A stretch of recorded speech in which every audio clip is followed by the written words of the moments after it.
मैं सचिन गौड़ आप सभी का अपने चैनल साई कोचिंग लाइव में स्वागत करता हूं। और बच्चों, आज फिर हम लोग पढ़ने वाले हैं इन्वायरमेंटल स्टडी के बारे में, और ये बहुत ज़्यादा उपयोगी होने वाला है आपके यूपी टेट की परीक्षा के लिए, सी टेट की परीक्षा के लिए, यूपी पीसीएससी यानी कि पीसीएस जैसी परीक्षाओं के लिए, और हाल फिलहाल में लेखपाल की वैकेंसी भी आई हुई है यानी कि यूपी ट्रिपल एससी के लिए भी ये जो टेस्ट सीरीज़ है आपकी बहुत उपयोगी होने वाली है। तो सभी बच्चों को चैनल के साथ लाइव जुड़ जाना है। जो बच्चे डेली रात्रि 9 बजे लाइव नहीं आते हैं उन सभी बच्चों को ये थोड़ा सा ध्यान रखना है कि उन्हें प्रत्येक दिन रात्रि 9 बजे लाइव आना है। चलिए बच्चों, शुरू कर लेते हैं आज की क्लास। टेम्परेचर बहुत ज़्यादा हाई है तो फ़ैन मैंने ऑन किया हुआ है। ऐसा हो सकता है कि थोड़ा बहुत बैकग्राउंड जो नॉइज़ है उसकी क्वालिटी पर इफ़ेक्ट पड़े, लेकिन आप लोगों को थोड़ा सा एडजस्ट करना है। आप लोग समझ सकते हो कि टेम्परेचर हाई होने पर विदाउट फैन रिकॉर्डिंग करना या किसी क्लास को लाइव करना पॉसिबल नहीं है। चलिए बच्चों, थोड़ा सा ध्यान से सुनिएगा, बाकी कहीं कोई दिक्कत आपको नहीं आने वाली है, ठीक है। चलिए, पहला क्वेश्चन आपका डिस्प्ले पर है। पृथ्वी सम्मेलन 1993 में तय हुआ एजेंडा 21 किससे संबंधित है? चलिए, विश्व पृथ्वी सम्मेलन 22 अप्रैल 1993 को आयोजित किया गया था। उसमें 23 बिंदुओं पर काम किया गया था। तो उसका मेन टारगेट क्या था बच्चों? एक था ग्रीन हाउस गैस, या था जैव विविधता, एक था पर्यावरण स्थिर था, पूरा समझिएगा, पर्यावरण स्थिर था, एक था जलवायु परिवर्तन। चलिए तेजी के साथ सभी बच्चों को अपने आंसर सबमिट कराने हैं। 4 सेकंड के अंदर सभी बच्चों को अपने आंसर सबमिट करा देने हैं। पृथ्वी सम्मेलन 1993 में हुआ था, और बच्चों ये आपको ध्यान रखना है 22 अप्रैल 1993 को हुआ था, ठीक है। इसमें 21 एजेंडा 21 रखा गया था, जिसका संबंध किससे है? ग्रीन हाउस गैस से है, जैव विविधता से है, या पर्यावरण स्थिरता से है, या डी आपका जलवायु परिवर्तन से है। चलिए बात कर लेते हैं बच्चों सही विकल्प के बारे में। तो यहाँ पर आपका ए विकल्प पूर्ण रूप से गलत है, डी भी आपका गलत है, बी भी गलत है। पूर्ण रूप से अगर हम सही विकल्प की बात करते हैं तो बच्चों सी विकल्प आपका यहाँ पर पूर्ण रूप से सही हो जाता है। चलिए बच्चों, बात कर लेते हैं क्वेश्चन नंबर 2 के बारे में। मैं एक बात फिर बच्चों को पुनः बता देना चाहता हूँ। जो बच्चे अभी अभी चैनल पर लाइव आए हैं सभी बच्चों को ईमानदारी के साथ चैनल को सब्सक्राइब कर लेना है, और सभी बच्चों को प्रत्येक दिन की तरह जय हिंद लिखकर अपनी अटेंडेंस देनी है। आज बैकग्राउंड में थोड़ा सा नॉइज़ है, उस पर आप लोगों को थोड़ा सा ध्यान नहीं देना है। चलिए बात करते हैं क्वेश्चन नंबर 2 की। राष्ट्रीय जैव विविधता, सब बच्चे ध्यान से देखिएगा, राष्ट्रीय जैव विविधता प्राधिकरण कहाँ पर है? राष्ट्रीय जैव विविधता प्राधिकरण का जो मुख्यालय है बच्चों कहाँ पर है? एक आपको दिया गया है हैदराबाद, एक बी आपको दिया गया है चेन्नई, एक सी बच्चों आपको दिया गया है मुंबई, एक डी आपको यहाँ पर दिया गया है कोलकाता। चलिए तेजी के साथ सभी बच्चों को अपने आंसर सबमिट कराने हैं। राष्ट्रीय जैव विविधता प्राधिकरण का जो मुख्यालय है भारत में कहाँ पर लगता है? चलिए सभी बच्चों को आंसर सबमिट कराने हैं। बात कर लेते हैं बच्चों, किसी भी क्वेश्चन के लिए आपको 4 से ज़्यादा सेकंड नहीं दी जाएगी, उसी के अंदर सभी को अपने आंसर सबमिट करा देने हैं। चलिए बात कर लेते हैं राइट विकल्प की। हैदराबाद यहाँ पर आपका गलत है, कोलकाता भी आपका गलत है, मुंबई भी गलत है। राष्ट्रीय जैव विविधता प्राधिकरण का जो मुख्यालय है वो आपका कहाँ पर लगता है? वह चेन्नई में लगता है। ये सभी बच्चों को ध्यान रख लेना है। चलिए बच्चों, बात कर लेते हैं क्वेश्चन नंबर 3 के बारे में। नागोया प्रोटोकॉल किससे संबंधित है? नागोया प्रोटोकॉल किससे संबंधित है? अंतर्राष्ट्रीय वित्त, एक है जैव विविधता, एक आपको दिया गया ओजोन संरक्षण, एक आपको दिया गया पर्यावरण प्रदूषण। नागोया प्रोटोकॉल अंतर्राष्ट्रीय स्तर पर एक तरीके का एग्रीमेंट है, एक तरह की संधि है, विश्व के सभी देशों के द्वारा, यूएन के द्वारा इसे सभी कंट्रियों पर इम्प्लीमेंट किया गया है। तो बच्चों ये किस टॉपिक से रिलेटेड है ये आप लोगों को बताना है, इसका विषय क्या है। चलिए बच्चों, बात करते हैं सही विकल्प की। तो एक आपको अंतर्राष्ट्रीय वित्त दिया गया है, ये आपका गलत है। पर्यावरण प्रदूषण दिया गया है, ये भी आपका गलत है।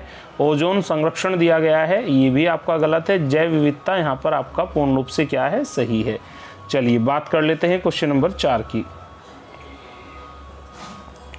नारायण सरोवर अभ्यारण्य किस प्रदेश में है? नारायण सरोवर अभ्यारण्य किस प्रदेश में है? एक आपको दिया गया मध्य प्रदेश, एक आपको दिया गया महाराष्ट्र, एक दिया गया उत्तर प्रदेश, एक आपको दिया गया गुजरात। चलिए नारायण सरोवर अभ्यारण्य किस प्रदेश में है? मध्य प्रदेश में, महाराष्ट्र में, उत्तर प्रदेश और गुजरात। चलिए तेजी के साथ सभी बच्चों को आंसर सबमिट कराना है।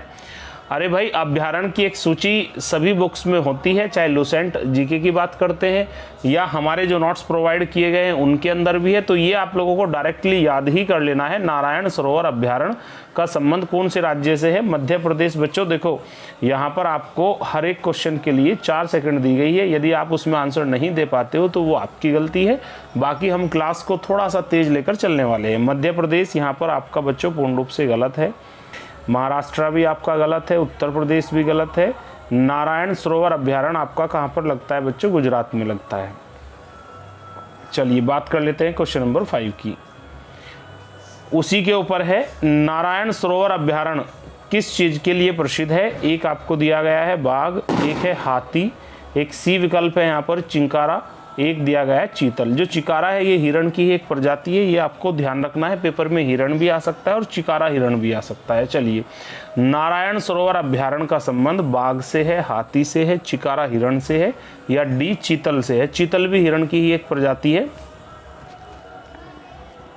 चलिए तेजी के साथ सभी बच्चों को अपने आंसर सबमिट कराने हैं। बात कर लेते हैं यहाँ पर हम लोग सही विकल्प की। अरे भाई, किसी भी स्टूडेंट को 4 से अधिक सेकंड नहीं लगानी है। उन्हीं 4 सेकंड के अंदर सभी बच्चों को आप अपने आंसर सबमिट करा देने हैं। तो ए विकल्प आपको बाघ दिया गया है, ये आपका पूर्ण रूप से गलत है। बी हाथी, ये भी आपका गलत है।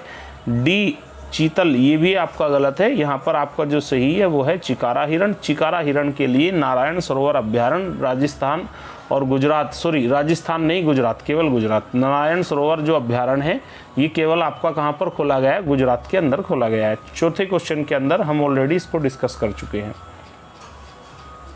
बात कर लेते हैं 6 क्वेश्चन की। फिश मील का व्यापक प्रयोग किसके लिए किया जाता है? फिश मील का व्यापक प्रयोग किसके लिए किया जाता है? जैविक खाद के लिए, रासायनिक खाद के लिए, विटामिन के लिए और दवाई के लिए। चलिए सभी बच्चों को तेजी से आप अपने आंसर सबमिट कराने हैं। फिश मील का व्यापक प्रयोग किसके लिए किया जाता है? तो जो फिश मील है उसका उपयोग हम किस रूप में करते हैं, ये सभी बच्चों को ध्यान करना है। चलिए बात कर लेते हैं सही विकल्प की। यहाँ पर डी आपका गलत है बच्चों, सी भी आपका गलत है, बी भी आपका गलत है। जैविक खाद यहाँ पर आपका पूर्ण रूप से बच्चों क्या होने वाला है? ठीक होने वाला है। यही आप लोगों को ध्यान रख लेना है। चलिए बात कर लेते हैं क्वेश्चन नंबर 7 की। व्यापक रूप से भारत में प्रयोग किया जाने वाला पहला शाकनाशी क्या है? अगर आप लोगों को शाकनाशी समझ में नहीं आ रहा है तो मैं बता देता हूँ। जब हम कोई फसल बोते हैं तो फसल, जो मुख्य फसल है उसके बीच में घास जम जाती है जिसको हम खरपतवार या शाकनाशी भी बोलते हैं। तो उसको ख़त्म करने वाला सबसे पहला जो प्रोडक्ट है वो क्या बनाया गया था भारत के द्वारा या वर्ल्ड के द्वारा? तो इसका आपको थोड़ा सा ध्यान कर लेना है। एक दिया गया है 2,4-D, एक दिया गया है TCDD, एक दिया गया है लिमोनिन, एक दिया गया है विनेगर। चलिए व्यापक रूप से भारत में प्रयोग किया जाने वाला पहला शाकनाशी प्रोडक्ट क्या था? आपको ये ध्यान रखना है बच्चों, किसान के काम आने वाली चीज़ है। जब हम कोई फसल बोते हैं तो उसके साथ जो एक्स्ट्रा घास उग जाती है उसको नष्ट करने वाला जो प्रोडक्ट है उसको शाकनाशी बोलते हैं। चलिए, खरपतवार नाशक। चलिए यहाँ पर सही आंसर बच्चों देखिएगा सभी बच्चे। डी आपका बच्चों यहाँ पर पूर्ण रूप से गलत है, सी भी गलत है, बी भी आपका गलत है, ए यहाँ पर आपका क्या हो जाता है? एकदम सही विकल्प हो जाता है। चलिए बात कर लेते हैं क्वेश्चन नंबर 8 की। ज्ञान भारती रिजर्व किस प्रदेश में है? ज्ञान भारती रिजर्व एक अभ्यारण्य है। ये भारत के कौन से राज्य में है बच्चों? एक आपको दिया गया उत्तर प्रदेश, एक बी दिया गया कर्नाटक, एक सी आपको दिया गया महाराष्ट्र, एक आपको दिया गया डी गुजरात। चलिए तेजी के साथ सभी बच्चों को अपने आंसर सबमिट कराने हैं। ज्ञान भारती रिजर्व भारत के कौन से राज्य में है? ये सभी बच्चों को फास्टली रिप्लाई करना है। सभी बच्चों को लाइव चैट बॉक्स में जाना है और सभी को अपने आंसर सबमिट करा देने हैं। ज्ञान भारती रिजर्व किस प्रदेश में है? उत्तर प्रदेश में, कर्नाटक में, महाराष्ट्र में, एक आपको डी दिया गया गुजरात। चलिए बच्चों बात कर लेते हैं हम यहाँ पर सही विकल्प की। तो ए आपका बच्चों पूर्ण रूप से गलत है, बी कर्नाटक भी आपका गलत है, एक सी महाराष्ट्र ये भी गलत है। अब आपका बचता है क्वेश्चन नंबर 8 का जो विकल्प है वो डी बचता है, गुजरात यहाँ पर आपका एकदम सही विकल्प है। आई थिंक सभी बच्चों को क्लियर हुआ होगा। चलिए बच्चों बात कर लेते हैं हम लोग क्वेश्चन नंबर 9 के बारे में। बंगाली देसी किसकी हाइब्रिड वैरायटी है या प्रजाति है, ये आप लोगों को बताना है। बंगाली देसी किसकी हाइब्रिड वैरायटी है? एक विकल्प आपके पास है रुई, एक बी दिया गया है शीशम, एक सी आपको दिया गया है जूट, एक आपको डी दिया गया है चना।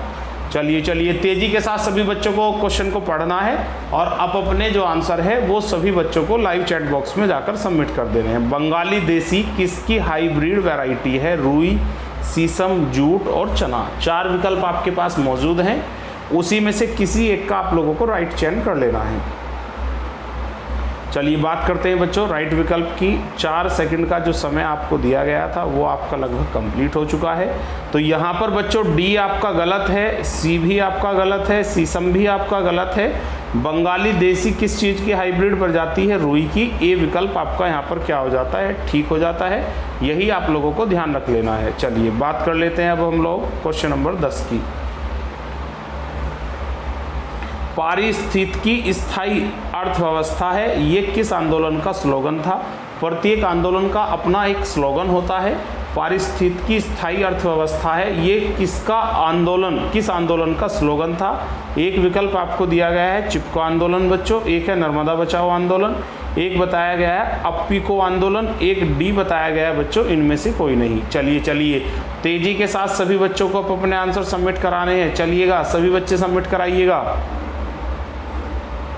आप सभी को एक नियमित समय प्रत्येक क्वेश्चन का आंसर देने के लिए दिया जा रहा है, उसी के अंदर आप लोगों को अपने आंसर सबमिट कराने हैं।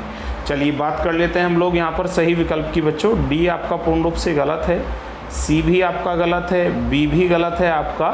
पारिस्थितिकी स्थायी अर्थव्यवस्था है, ये चिपको आंदोलन के दौरान सुंदरलाल बहुगुणे के द्वारा एक स्लोगन आपको दिया गया था, यही आप लोगों को ध्यान रख लेना है।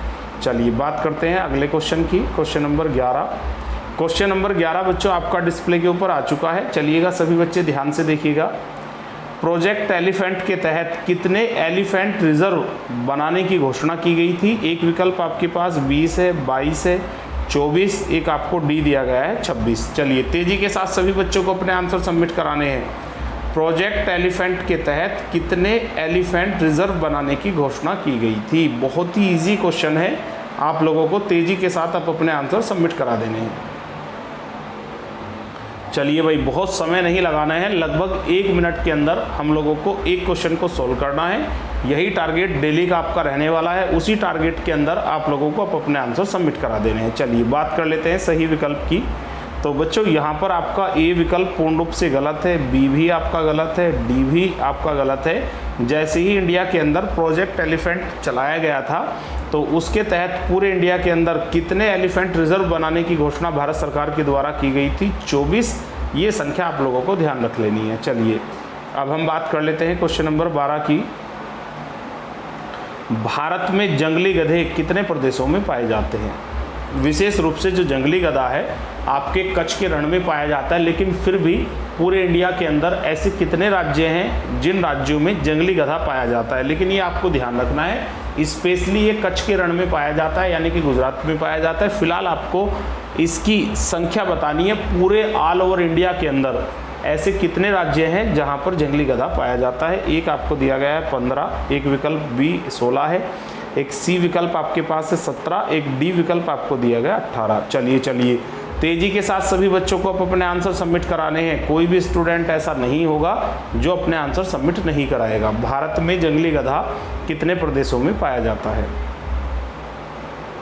एक आपका ए विकल्प है बच्चों 15, ये आपका पूर्ण रूप से गलत है। एक बी 16, ये भी आपका गलत है। एक डी 18, ये भी आपका गलत है। 17 आपका यहाँ पर सही विकल्प है, यही आप लोगों को ध्यान रख लेना है। भारत में जंगली गधा टोटल 17 ऐसे राज्य हैं जहाँ पर पाया जाता है। चलिए बात कर लेते हैं क्वेश्चन नंबर 13 की। शहतूश सोल की गुणवत्ता और मांग के कारण कौन सी प्रजाति खतरे में आ गई है? एक शहतूश सोल की क्वालिटी है, इसकी गुणवत्ता और मांग बहुत ज़्यादा है, जिसकी वजह से एक प्रजाति आपके खतरे में आ गई है। एक है ब्लैक बक, एक है चीरू, एक आपको दिया गया उपयुक्त दोनों, एक आपको डी दिया गया निम्नलिखित में से कोई नहीं। चलिए चलिए तेजी के साथ सभी बच्चों को अपने आंसर सबमिट कराने हैं। शहतूत सोल की गुणवत्ता और मांग के कारण कौन से जीव की प्रजाति खतरे में आ गई है। चलिए चलिए तेजी के साथ सभी बच्चों को अपने आंसर सबमिट कराने हैं।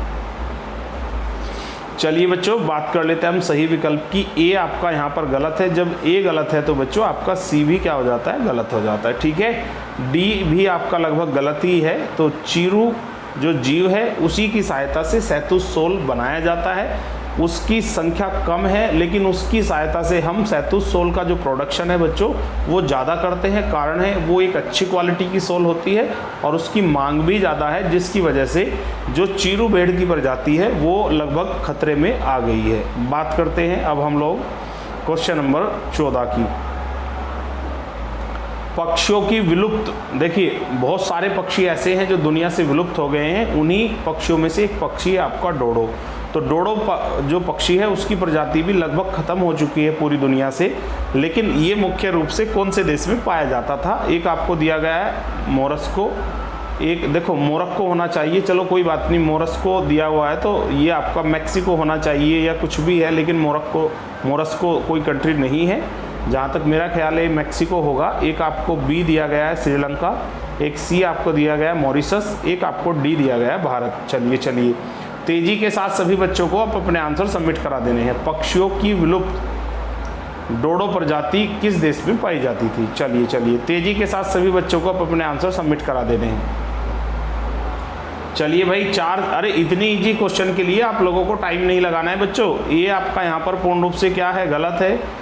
बी श्रीलंका भी आपका गलत है, डी भारत भी आपका गलत है, मॉरिशस आपका यहाँ पर क्या है, पूर्ण रूप से सही है। यही आप लोगों को ध्यान रख लेना है। चलिए बात करते हैं क्वेश्चन नंबर 15 की। केप पहाड़ी जेब्रा किस देश में पाया जाता है? केप पहाड़ी जेब्रा किस देश में पाया जाता है? दक्षिण अफ्रीका। एक आपको बी दिया गया भारत, एक सी आपका दिया गया कीनिया, एक दिया गया इथोपिया। इथोपिया हम लोग मिस्र को बोलते हैं, मिस्र प्राचीन नाम है, वर्तमान नाम है इथोपिया। केप पहाड़ी जेब्रा किस देश में पाया जाता है?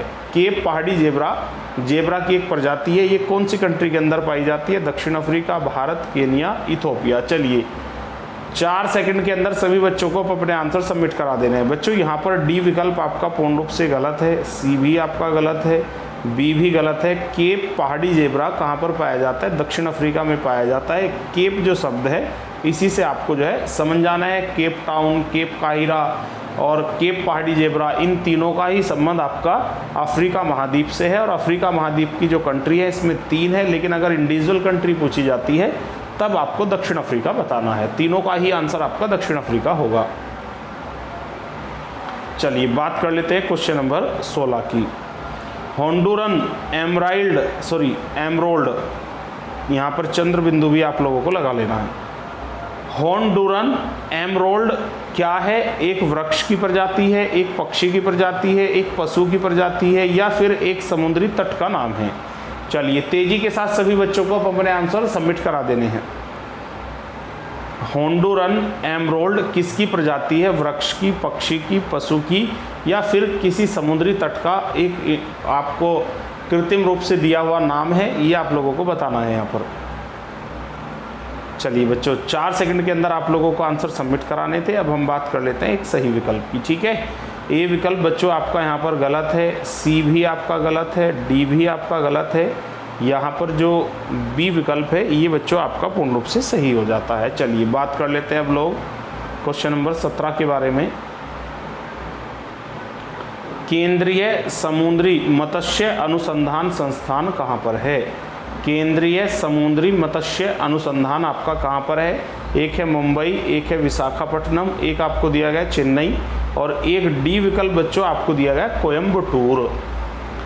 केंद्रीय समुद्री मत्स्य अनुसंधान जो केंद्र है भारत का, ये कहाँ पर लगता है बच्चों? इसका मुख्यालय कहाँ पर है? आपके पास 4 विकल्प हैं और लगभग 4 ही सेकंड का आपको समय दिया गया है। उसी के अंदर आप लोगों को अपने आंसर सबमिट करा देने हैं। चलिए बात कर लेते हैं सही विकल्प की। डी आपका यहाँ पर पूर्ण रूप से गलत है बच्चों, और साथ ही हम बात कर लेते हैं सी की चेन्नई, ये भी आपका गलत है। ए मुंबई भी आपका गलत है। केंद्रीय समुद्री मत्स्य अनुसंधान आपका कहाँ पर लगता है? विशाखापट्टनम में लगता है। ये सभी बच्चों को बहुत अच्छे से ध्यान रख लेना है, क्योंकि आजकल जो सेंट्रल रिसर्च सेंटर है इन्वायरमेंट से जुड़े हुए, उनके क्वेश्चन बहुत सारे आपके परीक्षाओं में आ रहे हैं। चलिए बात कर लेते हैं क्वेश्चन नंबर 18 की।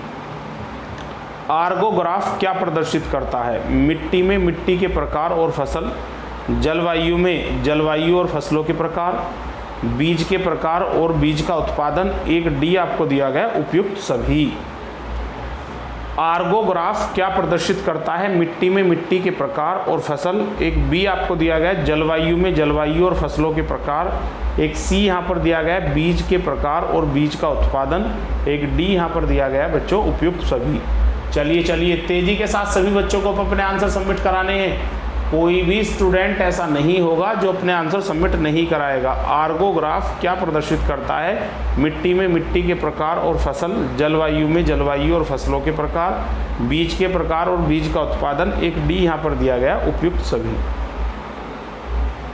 चलिए बात करते हैं बच्चों सही विकल्प की। ए आपका यहाँ पर गलत है, डी भी आपका गलत हो जाता है और साथ ही साथ सी भी गलत है। अगर आर्गोग्राफ की बात करते हैं तो ये किस चीज़ को रिप्रेजेंट करता है? जलवायु में जलवायु और फसलों के प्रकार।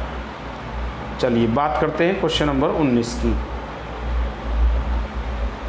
क्वेश्चन नंबर 19 आपका डिस्प्ले के ऊपर आ चुका है। सिविल रणनीति जो मैड्रिड एक्शन प्लान में अपनाई गई थी निम्नलिखित में से किससे संबंधित है? सिविल रणनीति जो मैड्रिड एक्शन प्लान में अपनाई गई थी, इसका संबंध किससे है? एक विकल्प आपको बच्चों दिया गया है वन्य जीव रिजर्व, एक आपको दिया गया है ओजोन संरक्षण, एक आपको दिया गया है वायु संरक्षण, एक आपको डी दिया गया है बच्चों पर्यावरण संरक्षण। चलिए तेजी के साथ सभी बच्चों को अपने आंसर सबमिट कराने हैं। 3 से 4 सेकंड का ही आप लोगों को समय लगाना है। चलिए बच्चों 3 से 4 सेकंड का ही आप लोगों को समय लेना है, उसी के अंदर सभी बच्चों को अपने आंसर सबमिट करा देने हैं। शॉर्ट में पढ़िएगा सिविल रणनीति, आगे की बात जो है आपको ध्यान रखने की कोई ज़रूरत नहीं है। जो सिविल रणनीति है इसका संबंध किससे है बच्चों? आपके पास 4 विकल्प थे, वन्यजीव रिजर्व, ओजोन संरक्षण, वायु संरक्षण, एक पर्यावरण संरक्षण। चलिए तेजी के साथ अपने आंसर सबमिट कराइएगा। डी बच्चों आपका गलत है, सी भी आपका गलत है, बी भी आपका गलत है। यहाँ पर वन्यजीव रिजर्व आपका क्या है? पूर्ण रूप से सही है। यही सभी बच्चों को ध्यान रख लेना है। चलिए बात कर लेते हैं क्वेश्चन नंबर 20 की। मेलाथियान क्या है? मेलाथियान बच्चों क्या है? रंजक है, कीटनाशक है। एक आपको सी दिया गया है विटामिन, एक आपको दिया गया है डी कार्बोहाइड्रेट्स। चलिए तेजी के साथ आपको बताना है मेलाथियान किस चीज़ से संबंधित है? रंजक से संबंधित है, कीटनाशक से संबंधित है। एक सी आपको दिया गया है विटामिन से संबंधित है, एक डी आपको दिया गया है कार्बोहाइड्रेट्स। चलिए और सभी बच्चों को ये ध्यान रखना है, ये आज का लास्ट क्वेश्चन है बच्चों। गर्मी होने की वजह से क्लास को 20 क्वेश्चन के ऊपर ही स्टॉप कर दिया जाएगा, बाकी की क्लास हम लोग आगे लेंगे। और जिन बच्चों ने चैनल को सब्सक्राइब नहीं किया है उन सभी बच्चों को ईमानदारी के साथ चैनल को सब्सक्राइब कर लेना है। जो बच्चे चैनल पर नए हैं उन सभी बच्चों को रात्रि 9 बजे लाइव आना है। और यदि आप लोगों को पीडीएफ की आवश्यकता है तो सभी को हमारे Telegram group Sai coaching live को ज्वाइन कर लेना है। यूट्यूब पर भी सेम एड्रेस है हम लोगों का और सेम एड्रेस आपका यूट्यूब पर भी है, साथ ही साथ फेसबुक पर भी है और टेलीग्राम पर भी है। तीनों ही सोशल मीडिया प्लेटफॉर्म पर हम लोग साई कोचिंग लाइव के नाम से जाने जाते हैं। वहाँ से आप लोग हमें फॉलो कर सकते हो, ज्वाइन कर सकते हो। वहीं पर आपको यूज़फुल इन्फॉर्मेशन और यूज़फुल पीडीएफ प्रोवाइड की जाएगी। चलिए बात करते हैं क्वेश्चन नंबर 20 के राइट आंसर की। ए बच्चों आपका यहाँ पर गलत है, डी भी आपका गलत है, सी भी आपका गलत है। मेलाथियान एक कीटनाशक है जो छोटे मोटे कीट को मारने के काम आता है। किसान इसको खेती के दौरान प्रयोग करता है। और आज की क्लास बच्चों मैं बता चुका हूँ आपकी ख़त्म हो चुकी है। और सभी बच्चों को मेरी तरफ से शुभ रात्रि और thank you so much watching our video.